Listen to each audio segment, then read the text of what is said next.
In this video, I will show you how to create a pop-up in WordPress. Want to display announcements, collect email signups, or show special offers on your website?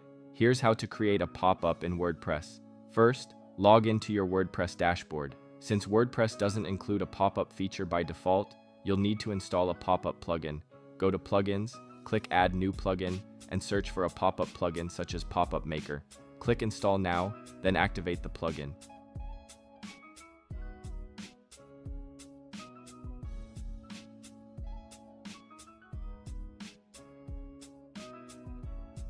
Once activated, go to Popup Maker in your dashboard and click Add Popup. Enter a title for your pop-up at the top.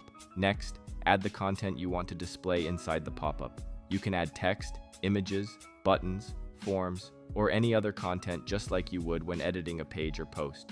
After creating your pop-up, scroll down to the pop-up settings section. Here you can choose how and when the pop-up appears. For example, you can set it to open automatically when a page loads after a certain number of seconds, or when a visitor clicks a button or link. Once everything is set up, click Publish to make the pop-up live. Now visit your website and test the pop-up to make sure it appears correctly and functions as expected. That's how you create a pop-up in WordPress. If you found this video helpful, subscribe to our channel.